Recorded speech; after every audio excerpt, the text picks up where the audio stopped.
सुंदर हाँ, साथ शुरू जी, कर आप दिया है। लोग। जी जी। आप सबके भाव बहुत अच्छे हैं जो आपने बताए। ये बातें तो है ही, है ना। इसके अलावा एक बात और जो वर्षा दीदी भी कह रहे हैं, और ये बबीता दीदी ने भी बोला कि शिव जी जो थे वो इस सृष्टि के प्रारंभ से ही है। और उन्होंने तो पन्ना जी की धरती को भी प्रणाम किया था। ठीक है। और वो जानते थे महाराज जी के अंदर जो इन्हीं ब्रह्म सृष्टियों का ही तो वो इंतजार कर रहे थे। तो वो बचपन से ही उनकी सेवा में लगे थे। बचपन में तो महाराज जी नहीं जानते थे, है ना। लेकिन जब महाराज जी जानने भी लगे उसके बाद भी वो उनकी सेवा ही करे। कौन? शिव जी। शिव जी ने अपने जब दर्शन दिए महाराज जी को, तो क्या कहा उनको कि आप मुझे अपना गुरु बना लीजिए। यूं तो नहीं कहा ना कि मैं ही पूर्ण ब्रह्म परमात्मा हूँ जिसे तुम पाना चाहते हो। ये बात तो हुई नहीं। अगर महाराज जी को वहां भटका देते तो भटका भी देते, लेकिन उन्होंने अपनी गुरु वाली उपाधि को पूरा किया ना। महाराज जी ने भले ही उनको गुरु नहीं माना, लेकिन योग माया तक की यात्रा को शिव जी ने उनकी पूरी करवाया, तो उनके गुरु बने ही रहे। सदगुरु की बात नहीं हो रही है, गुरु की बात हो रही है सुंदर साथ जी। जो सच्चे गुरु होते हैं वो जहां तक की यात्रा उनकी होती है वो शिष्य की वहां तक की करवा देते हैं। और सदगुरु क्या होते हैं? सदगुरु वो होते हैं जो अपने जैसा बना देते हैं।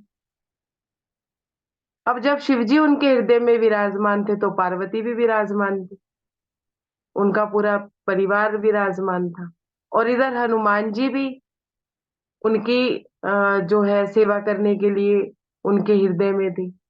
और हनुमान जी से जी थे तो उनके राम जी भी थे, सीता जी भी थी। मतलब कि सभी देवी देवताओं का वास किसमें था? महाराज जी में था। और शिव जी अभी तक उनकी सेवा कर रहे थे, क्योंकि वो एक ब्रह्म सृष्टि थे, वो स्वयं ही राज्य हो गए थे। तो जहां भी जाते थे वो अब पहले तो जब अगर गुरु अगर शिष्य का करते हैं तो शिष्य भी तो गुरु का करते ही है ना। हालांकि महाराज जी उनके शिष्य बने नहीं थे, लेकिन शिवजी ने तो उनको शिष्य बनाना चुन लिया था ना। सुंदर साथ जी, मेरे हृदय में ये भाव आता है कि हर जगह उन्हें शिव पिंडी मिल रही है। और ये बात भी सही है, रमता जैसे कह रही है कि हृदय में जो होता है वही सामने दिखता है। और ये बात बिल्कुल सही है कि जिसके हृदय में जैसा चल रहा होता है उसको वैसा ही दिखता है। अब अगर इस बैठक में देखें जितने कैमरे होना है, जिसको पीले रंग पे का होगा अंदर कि पीला रंग देखना है, तो सबको वो पीले रंग पे ही ध्यान देगा, दूसरे रंग पे ध्यान ही नहीं देगा, वो पीले को ढूंढेगा। बिल्कुल सही, ये भी बात, ये भाव भी बिल्कुल सही है जैसा रमता ने बोला। तो अभी तक शिव जी भगवान उनकी सेवा करें। योग माया तक की यात्रा उन्होंने उनकी पार करवाई थी, उनकी ध्यान अवस्था उन्होंने बढ़ाई थी। यही महाराज जी जूड़ में जो भक्त जन थे उनको यही कह रहे थे कि अपने हृदय में शिव जी का जो स्थान है उसको साफ सुथरा करो और उसकी अवस्था को अच्छा बनाओ और उसको उच्च उच्च स्थान दो और उच्च अवस्था दो। मतलब मैं अब अपनी बात समझा नहीं पा रही हूँ, लेकिन हमारे हृदय में भी तो ब्रह्मा विष्णु महेश सारे ही है ना अपने शरीर में, सब तरह से अंदर रहते हैं। तो वो उस शिव को आगे बढ़ाने की, मतलब उसके उत्थान की बात कर रहे थे। जबकि मंदिर का उत्थान तो जहरी था, मतलब जहरी बहरी था भी दिखता था, लेकिन अंदर के मंदिर का उत्थान बड़ी मुश्किल से हो पाता है। तो महाराज जी यही बात कहना चाहते थे। यहाँ पे ये भाव मेरे हृदय में आता है जो महाराज जी ने मेरे हृदय में उपजाया। और कोई सुंदर साथ अपने भाव रखना चाहता है? सुंदर साथ जी, प्रणाम जी।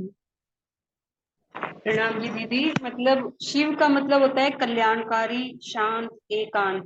तो इसका मतलब मुझे यही लगता है कि अपने मतलब हृदय को भी हमें शांत, मतलब बिल्कुल विचारों से, वृत्तियों से शांत करके एकांत करना है अपने हृदय को। सभी सांसारिक संबंधों से अपने आप को हटाकर अपने अंदर देखना है, तब राज्य उसमें विराजमान हो सकता है। प्रणाम। जी बिल्कुल दी, बिल्कुल ऐसा ही कि जब हम अपने अंदर एक उत्थान, मतलब अपने ध्यान अवस्था को बढ़ाएंगे, अंदरूनी ध्यान अवस्था, जिसमें हम अपना उठना, बैठना, सोना, जागना सब हम देख सकते हैं। सुंदर साथ जी। और ऐसा नहीं है कि एक बार जागृत बुद्ध आ गई या निज बुद्ध आ गई उसके बाद हम अपनी माया में तल्लीन हो सकते हैं, नहीं। हमें जागते रहना पड़ता है। मतलब जगत समय समय पे चुनाव करना ही पड़ता है कि हमने किसका चुनाव किया। और जब बिल्कुल मन शांत चित हो जाता है ना, उसके बाद ही योग माया तक की यात्रा तो शिव जी तक पूरी हुई, शिव जी ने कराई। और शरीर उनका वो विदेही इसलिए लुढ़क इसलिए गया क्योंकि हनुमान जी वहां उनका बल चलता नहीं था 14 लोक ब्रह्मांड से पार। लेकिन उसके बाद स्वयं राज्य ही उन्हें संभालने आए दादा गुरु महाराज के, क्योंकि उसके आगे कोई और पावर चल ही नहीं सकती थी राज्य के अलावा। मेरे मन में हृदय में जो भाव आते हैं वो ये है। बिल्कुल शांत चित और विचारों से मुक्त इंसान जो व्यक्ति होता है वही यूं कह लीजिए कि राज्य को पा भी सकता है। सुंदर साथ वही पा सकता है जो ध्यान अवस्था में विचारों से मुक्त हो। और बाकी जो हम करते हैं, मैं अपनी भी बात कर रही हूँ, ये यूं कह लीजिए मैं अपनी ही बात कर रही हूँ कि जब हम 14 लोक ब्रह्मांड पार करके योग माया पार करके हम जा रहे हैं परम धाम में मत्था टेक रहे हैं। मैंने भी किया चितवनी उस तरह की। उसमें क्या होता है कि कानों में तो वही चल रहा है, दिमाग में तो वही चल रहा है, बुद्धि में तो वही चल रहा है, लेकिन मन के विचार कहीं और जा रहे हैं, हृदय के विचार कहीं और जा रहे हैं। मन को तो मतलब मन को जीतना तो है ही नहीं, मन को तो सिर्फ देखना है।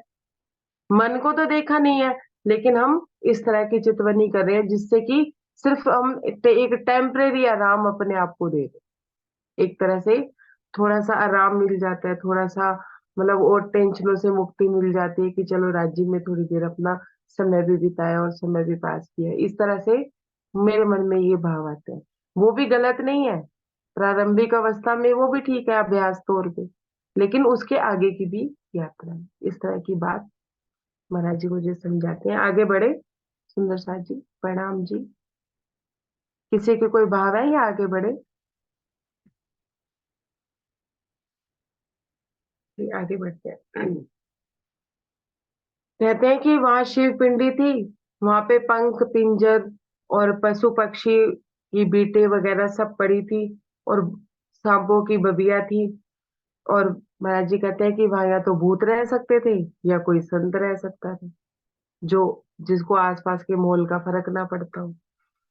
लेकर नाम श्री सदगुरु का आसन डाल दिया अपना, गुरु महाराज हृदय में बोले ध्यान इधर अपना रखना। महाराज जी कहते हैं कि मैंने सदगुरु महाराज जी का नाम लिया, महाराज का नाम लिया और अपना आसन वहां पे डाल दिया। तो एकदम से मेरे हृदय में से आवाज आई कि तुम अपना ध्यान रखना। कि सदगुरु महाराज हृदय में बैठे हुए बोल रहे हैं कि तुम अपना ध्यान रखना। जिस दम हम बैठे आकर आसमान एकदम बदला, आंधी और मेघ उठ आए, बड़े जोर का जल बरसा। कहते हैं कि जब से ही मैंने अपना आसन लगाया वैसे ही मौसम का हाल बदल गया। हम्म। हाल बदला तो बारिश होनी शुरू हो गई एकदम से। आसमान में बिजली कड़कने लगी और बारिश, अंधाधुंध बारिश होने लगी। ग्रामीणों ने देख लिया था जब हम पड़े वहां आकर, चुल्ल चूहड़ और बोले हम तक विवश किया हमको जाकर। जब महाराज जी गांव से आ रहे थे, जोरदा गांव से शेरपुर की तरफ आ रहे थे, तो वहां के कुछ लोगों ने जैसे महाराज जी को आते हुए देख लिया था। चूहड़ और बुल्ले दो व्यक्ति थे जिन्होंने महाराज जी को देखा था आते हुए, किधर शेरपुर की तरफ जाते हुए। वो महाराज जी के पास जाके क्या बोलते हैं, पेज नंबर 246, महाराज जी वहां ठहरना, वर्षा में क्यों भीग रहे, गांव आप ही का है यह भी, यहाँ रहे या वहां रहे। महाराज जी को कहते हैं आके कि आप वहां क्यों ठहर रहे हैं, वहां पे इतनी बारिश हो रही है, ये यहाँ पे क्यों ठहरे, वर्षा में भीग रहे हैं। महाराज जी को कह रहे हैं कि आप यहाँ पे क्यों ठहरे हैं, ये गांव आप ही का ही है। आप इस पेड़ के नीचे रहे या किसी के घर में रहे, बात तो एक ही है, आप ही का ही गांव है। तुम्हें भीगते हुए देखकर हमसे सहा नहीं जाता, आप कीच में पड़े हुए हो, हमसे रहा नहीं जाता। महाराज जी को कहते हैं कि आप भीग रहे हैं यहाँ पे, ये बात हमसे सही नहीं जाती। आप कीचड़ में पड़े हैं, बारिश की वजह से कीचड़ हो गया था वहां पे, कच्ची जगह थी, जंगल नुमा था वो, कि हमसे देखा नहीं जा रहा कि आप यहाँ कीचड़ में क्यों पड़े हुए हैं। जहां पड़ा बस पड़ गया अब तो, आसन यह नहीं उठता, चाहे कुछ भी आए आफत, अब डिगाए से नहीं दिखता। महाराज जी कहते हैं अब जहां पड़ा हूं ना, मैं पड़ गया बस। अब जो आसन लग गया वो लग गया, अब आसन जल्दी से नहीं उठने वाला।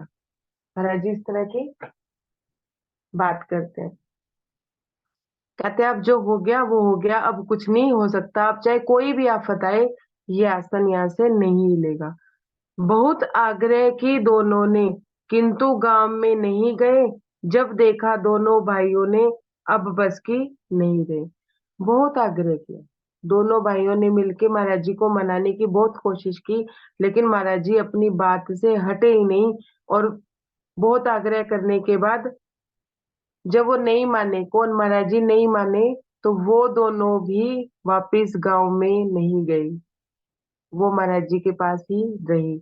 क्या कहते हैं, जब देखा दोनों भाइयों ने कि अब उसकी बात नहीं रहे, लकड़ी फूस एकत्रित करके एक जुबा तैयार किया, पानी धूप न कर पावे कुछ, हमने उनको बिठा दिया। जहां महाराज जी बैठे थे ना, वहां की आसपास की उन दोनों भाइयों ने मिलके सफाई की, और उसके ऊपर महाराज जी के ऊपर उन्होंने पेड़ के ऊपर से ही कुछ इस तरह से घास फूस की छत लगा दी कि महाराज जी के ऊपर बारिश ना आए, धूप ना आए, या कोई भी ऐसी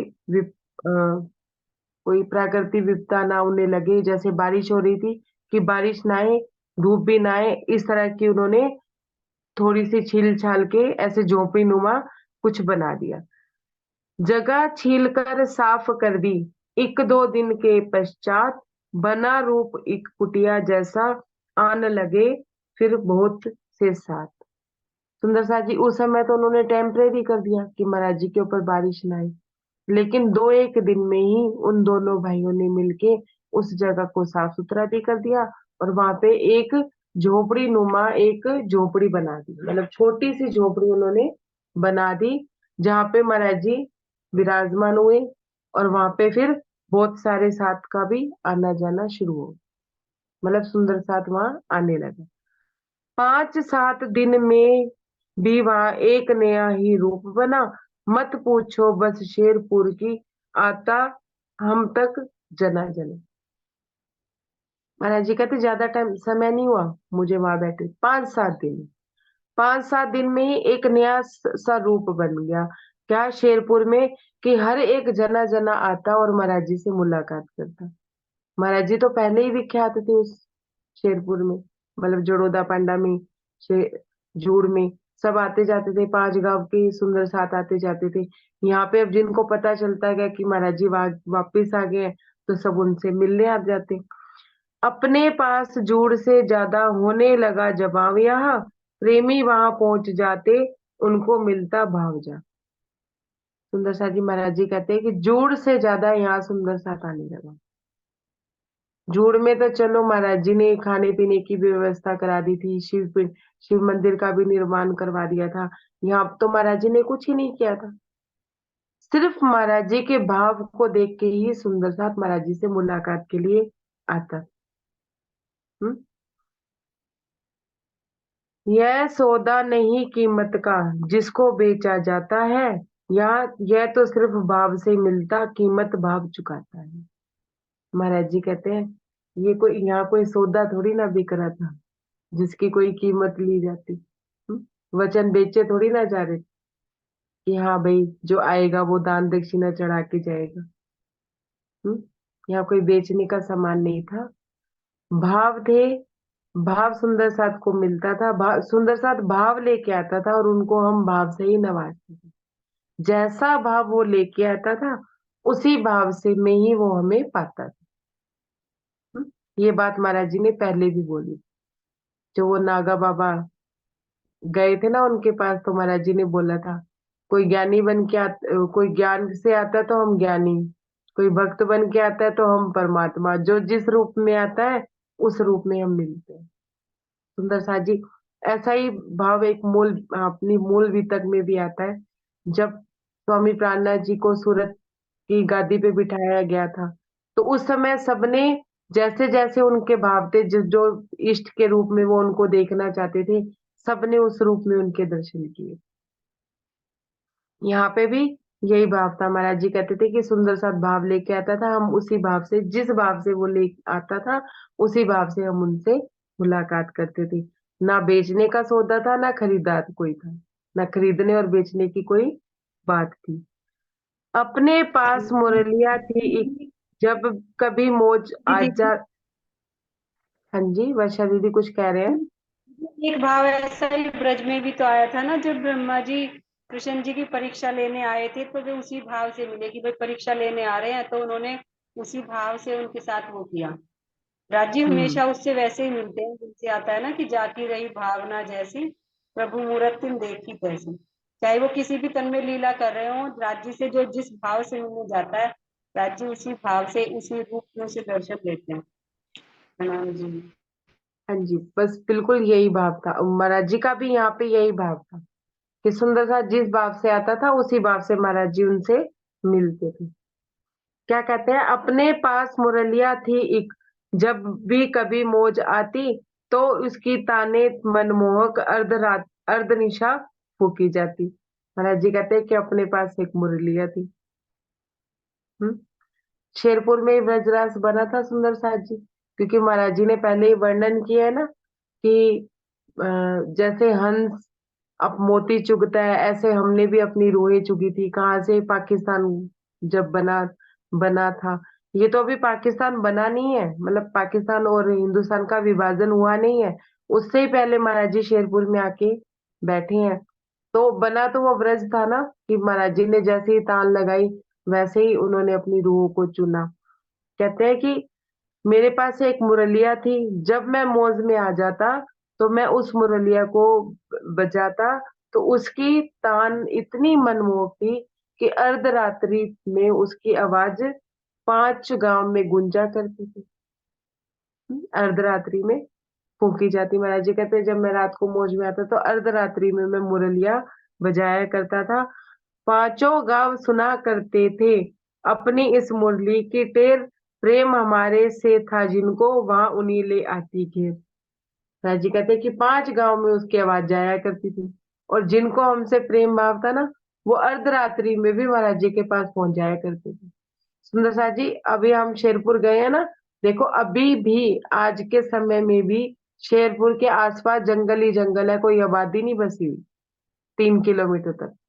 बस एक वो वहां पे वो बना हुआ है, जहाँ पे गुड़ बनता है, कोल्लू कोल्लू बना हुआ है बस एक पास में, बाकी कोई आबादी नहीं है। और उस समय पे तो क्या आबादी होती होगी, जो अर्धरात्रि में भी सुंदर साथ महाराज जी की मुरली की आवाज सुन के, कि महाराज जी तान बजा रहे हैं, और वो चले जाते थे अर्धरात्रि में, जो उनसे प्रेम भाव रखता था। दिन और रात यहाँ भी अपना उसी तरह सत्संग चला रहा, यहाँ भी पंचगांव वे अपने संग में घुला मिला। महाराज जी कहते हैं दिन रात यहाँ पे भी सत्संग चला करते, और 5 गांव के जो लोग थे, वो महाराज जी के पास आया जाया करते थे, और उनसे घुला मिला करते। कि सुंदर साथ के हृदय में भी कोई बात नहीं थी। जब महाराज जी पंचायत में आ गई थी और सारी बात क्लियर हो गई थी, तो सुंदर साथ के मन में ये भाव नहीं था कि हाँ भी महाराज जी डर के चले गए, या कुछ महाराज जी गलत थे ना। उनके हृदय भी उन समय निर्मल पाक हो चुके थे, जब महाराज जी वहां से गए थे जोड़ोदा पानी, थोड़ी दूर से।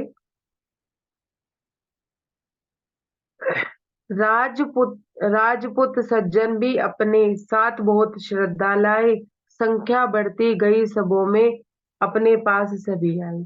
महाराज जी कहते हैं कि राजपूत जो वहां की जाति थी, वो जो बड़ी जाति थी, वो लोग भी हमारे पे श्रद्धा लाए, और सभी जो बड़े बड़े लोग थे वहां के, जोड़ोदा पांडा के या जूर के आसपास के, जो भी 5 गांव आस के सुंदर साथ थे, आस सब पास महाराज जी के आस साथ। पास के जो गांव थे वहां पे, वो उनके हैं ना राजपूतों के। जो मतलब एक दोबारा बोलो दीदी। 5 गांव तो में तो त्यागी रहते हैं, सब जाति रहती है। और जो आस हम्म। पास में गांव है उनमें राजपूत लोग रहते हैं। हम्म। जैसे बड़गांव तो है, और मतलब आस पास में जो गांव है उनमें राजपूत लोग रहते हैं, वो भी वहां पे आते जाते थे। वो भी बहुत सुंदर सा था। वो आज भी आते जाते हैं। हाँ जी, अपने। 5 गांव से अलग है। वो जो 5 गांव से अलग है इनसे, आस पास अच्छा। में जो गांव है। मतलब दीदी ये कह रहे हैं कि इन ये जो 5 गांव के लोग थे वो तो महाराज जी पे पहले भी श्रद्धा रखते थे। उनके आसपास के भी जो गांव थे, जो राजपूत थे, जहाँ पे राजपूत रहते थे, वो भी महाराज जी पे श्रद्धा रखते थे। ऐसी बात महाराज जी मतलब बता रहे हैं, और दीदी भी यही बता रहे हैं। फिर कहते हैं कि संख्या बढ़ती रही सबों में अपने पास सभी आए। कि संख्या बढ़ती ही चली गई और हमारे पास सभी आते गए। Page number 247, 247। यहाँ जूड़ से 2 गुना आने लगा स्वाद, चर्चा रहती नित्य ही बड़े बड़े संवाद। महाराज जी कहते हैं कि यहाँ जहाँ जूड़ में जितना आना जाना था ना सुंदर साथ का, उससे 2 गुना, मतलब डबल हो गया था सुंदर साथ का आना जाना। ऐसा नहीं था कि जो सुंदर साथ आ रहा था जूड़ में, वो जैसे पुजारी जी कहता था कि हाँ ये सारे मुस्टंडे यहाँ पड़े रहते हैं, इन लोगों को सत्य से कोई लेना देना तो है नहीं, परमात्मा की तो कोई बात है नहीं, ये बस मटर गश्ती करने आते हैं, इस महिला के लिए आते हैं, या इस तरह की बातें जो पुजारी जी ने फैलाई थी, जूड़ के पुजारी जी ने, वो महाराज जी कहते हैं कि सब धूमिल हो गई थी। क्यों हो गई थी? क्योंकि यहाँ तो महाराज जी ने अभी कोई व्यवस्था ऐसी करी नहीं थी कि लोग खाने पीने आ रहे हो या कोई बात ऐसी हो रही हो। लेकिन जो वाकई में महाराज जी को और सत्य को जानना चाहते थे, जो धनी को पाना चाहते थे, उन्हीं की ही भीड़ वहां पे रहती थी।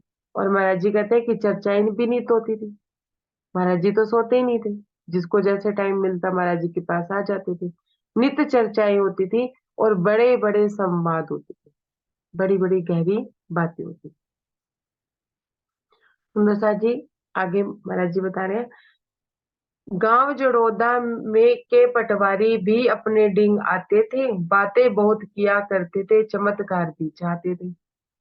अब सुंदर सा जी, कई सुंदर साथ तो महाराज जी से जो लेने आते थे, उनके वचनों का जो वचनों के जो शब्द थे वो लेने आते थे। महाराज जी भी अपनी करी हुई कमाई को ही सुंदर साथ के आगे रखते थे कि जो उन्होंने कमाया था, जैसे धनी को पाया था, वही रास्ता सुंदर साथ को बताते थे। लेकिन एक गांव के जड़ोदा पांडा के पटवारी थे, जो महाराज जी के पास आया करते थे, बातें भी बहुत किया करते थे, लेकिन हृदय में वो क्या चाहते थे? चमत्कार चाहते थे।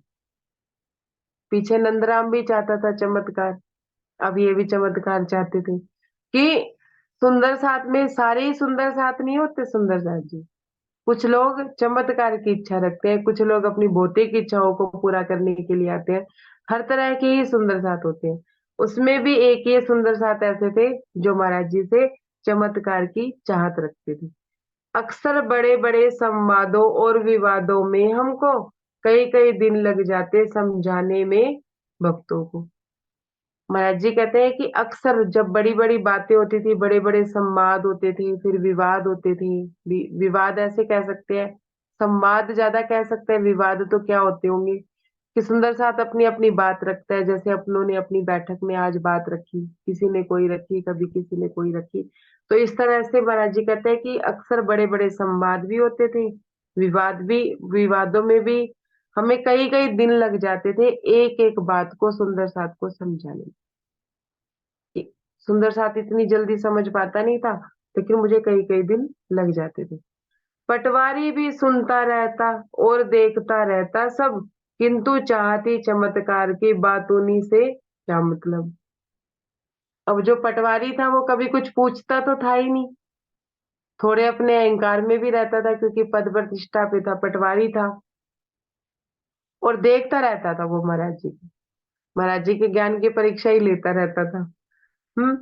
और लेकिन उसके हृदय में ना, महाराज जी कोई भी बात करते, कोई भी संवाद करते, हृदय में चमत्कार की इच्छा बनी रहती थी। उसे कोई मतलब नहीं था कि महाराज जी जो बात कर रहे हैं उसका बातून क्या है, उस बातों को अपने जीवन में उतारना है या कोई बात करनी है ना, बस देखता रहता था और महाराज जी से चमत्कार की इच्छा रखता था। लेते भक्त रसों के प्याले, भर भर के देते रहते हम, भर कर दिया जिसे किसी ने आधा, किसी किसी ने उसमें कम। महाराज जी कहते हैं कि भक्त हमसे रस लिया करते थे और हम भी रसों के प्याले लुटाया करते थे, भर भर के दिया करते थे। जो हमसे कोई गहरी बात पूछ लेता था तो हम उस गहराई को और ज्यादा करके उन्हें बताते थे। फिर क्या कहते थे कि किसी किसी ने भर भर कर दिया, किसी ने आधा, भर कर दिया किसी ने आधा, किसी किसी ने उससे कम। महाराज जी कहते हैं हम तो प्याले भर भर के देते थे, लेकिन कोई आधा लेता था, कोई कम लेता था और कोई ले ही नहीं पाता था। सबकी अपनी अपनी पात्रता है ना सुंदर जी, कि कोई कितना धनी से ले पाता है और उनकी मेहर को कोई कितना ही समझ पाता है। नहीं तो राज्य तो हम पे मेहर कर रहे होते हैं और हम कहर समझ रहे होते हैं। होता यही, अगर महाराज जी जागृत आत्मा नहीं होते, जागृत नहीं होते, स्वयं राज्य नहीं होते, तो वो जूड़ छोड़ के जाने के लिए तैयार थोड़ी ना होते। उन्होंने वो भी तो राज्य के हुक्म को ही माना ना। और हम जैसे लोग होते तो पिटारा ही पा लेते कि हाँ हमने ये मंदिर हमने बनवाया, इसका उत्थान हमने किया और हमें छोड़ के जाना पड़ रहा है। हम्म? ये फर्क होता है धनी के हृदय में होने से, कि जो भी हो रहा है धनी इच्छा से हो रहा है, हुक्म है उनके हुक्म को मानकर उन्होंने सब जो चलता रहा उसको सहजता से चलाते रहे। तो महाराज जी कहते हैं किसी किसी ने आधा पाया, किसी किसी ने कम पाया। कुछ ऐसे जो आते भी पर रस तक नहीं पहुंच पाते, किसी किसी ने पाकर खोया, किसी किसी को भाते। महाराज जी कहते हैं कि कुछ ऐसे सुंदर साथ आते थे, जो आते थे चर्चा में बैठते थे, लेकिन रस तक तो वो पहुंच ही नहीं पाते थे। उन्हें रस तो आता ही नहीं था, सिर्फ वो ऊपरी ऊपरी बात लेके चले जाते थे। और किसी किसी ने पा भी लिया था थोड़ा बहुत रस, तो फिर वो माया में जाके ऐसे तल्लीन हो जाते थे कि फिर उस रस के स्वाद को वो खो देते थे। पाके भी खो देते थे, थोड़ी देर के लिए पाया फिर खो दिया, इस तरह की बात। और किसी किसी को भाते, महाराज जी कहते हैं किसी किसी को तो हम भाते भी नहीं थे और किसी किसी को भा जाते थे। सब तरह की बात महाराज जी बता रहे हैं कि आते सभी थे मिलने, मुलाकात करने सब आते थे, लेकिन हर तरह का सुंदर साथ आता था। कोई पा लेता था, कोई नहीं पाता था, और कोई पा भी लेता था तो फिर खो देता था, और कोई रस तक ही नहीं पहुंच पाता था। इस तरह की बात महाराज जी कहते हैं। कुछ ऐसे जो आते भी पर रस तक नहीं पहुंच पाते, किसी किसी ने पाकर खोया, किसी किसी को बाते। साक्षात सतगुरु अंदर से बरसाते अपनी वाणी, लगा किसी को अमृत जैसा और किसी को बस पानी। महाराज जी कहते हैं कि साक्षात अंदर से सतगुरु महाराज अपनी वाणी को बरसाते थे। किसी किसी को तो अमृत जैसी लगती थी और किसी किसी को तो पानी ही लगती थी, कि बस बारिश की दो चार बूंदे हुई और भीग लिए।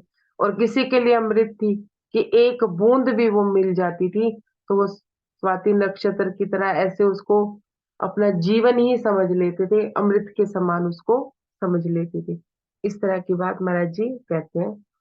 वर्षा में जो मेघ बरसते, वृक्ष आम और इंद्रियां, हम दोनों ही उस पावन ऋतु का जल कन पीते हैं पावन। महाराज जी कहते हैं कि वर्षा ऋतु में जब मेघ बरसते हैं, जब पानी बरसता है, तो सब जगह एक ही जैसा बरसता है। कोई भी वृक्ष हो, आम का वृक्ष हो या कोई भी वृक्ष हो, एक ही समान होता है। दोनों ही उस पावन ऋतु का जल कन पीते पावन, कि दोनों ही, कोई वृक्ष हो, कोई आम आम का पेड़ हो या कोई भी हो, वनस्पति तो पूरी ही अ, जल को पीती है और उसी तरह से अपने बीज को देती है। तो साजी यहाँ इसका भाव बहुत गहरा है। ठीक है, तो यहाँ से चौपाई हम लेंगे कल, क्योंकि समय हो गया लगभग सारा चला ही गया, बस 1 मिनट रह गया। तो फिर इस प्रसंग को लेंगे तो फिर वो प्रसंग लंबा हो जाएगा। ठीक है सुनीता जी, प्रणाम जी। प्रणाम जी। और किसी के कोई भाव है तो वो रख सकता है।